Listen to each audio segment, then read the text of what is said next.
ازيكم عاملين ايه؟ يا رب تكونوا بخير دايما.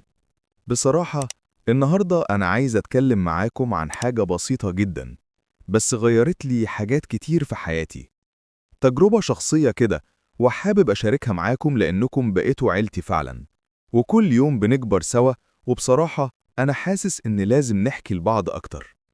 الموضوع هو الكتابة، بس مش الكتابة اللي في المدارس ولا اللي بننشرها للناس.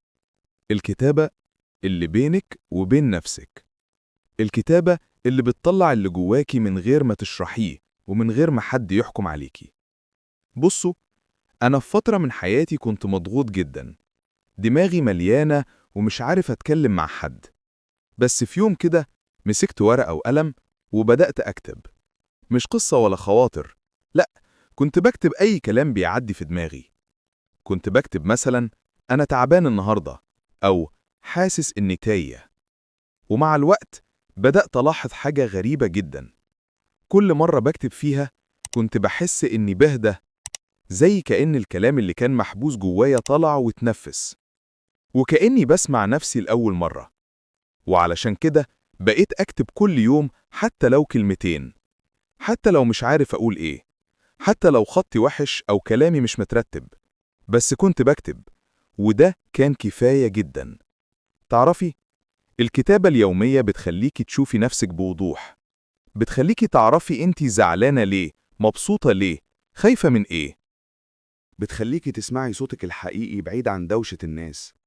الكتابة مش علاج نفسي رسمي، بس والله يا جماعة هي بتعالج حاجات عمر الكلام ما بيعالجها. بتخلي الإنسان صادق مع نفسه وبيفهم نفسه أكتر كل يوم. أنا عارف إن في بنات كتير بتخاف تكتب، بتقول أنا مش كاتبة أو ما بعرفش أعبر. بس يا بنتي مش لازم تكوني كاتبة علشان تكتبي. اكتبي عشان ترتاحي، عشان تفهمي نفسك، عشان تفضي دماغك وتسيبي مساحة لنفسك يتنفس. ممكن تبدأي بكلمة واحدة: أنا مش مرتاحة. ممكن تكتبي شكر بسيط: أنا ممتنة لفنجان القهوة اللي ريحني الصبح. أو حتى تكتبي أنا مش عارفة أقول إيه. كل ده كتابة، كل ده ليه معنى. كل مرة بتكتبي فيها حاجة بتسيبي أثر صغير جواكي، والأثر ده بيكبر مع الوقت وبيغيرك بهدوء. أنا جربت أكتب لمدة أسبوع، وبعدها بقيت مش قادر أبطل.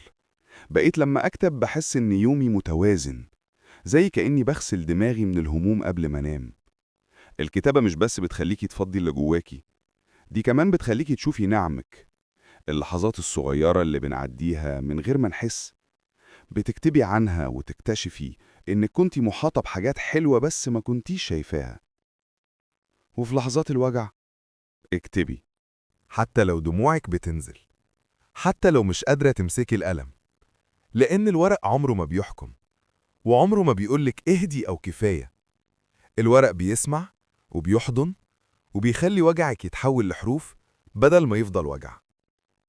أنا عارف إن الدنيا ساعات بتكتم، بس عايزك تعرفي إنك لما تكتبي انت بتفتحي شباك صغير للنور، النور اللي هيخليكي تشوفي نفسك من جديد. يمكن النهاردة تكتبي كلمتين بس، لكن بعد شهر لما ترجعي تقريهم هتلاقي إنك مشيتي خطوة، يمكن صغيرة بس حقيقية. أنا مش بقولك اكتبي علشان تعملي كتاب ولا علشان تنشري حاجة. اكتبي علشان تعيشي أخف، علشان تحسي بنفسك أكتر.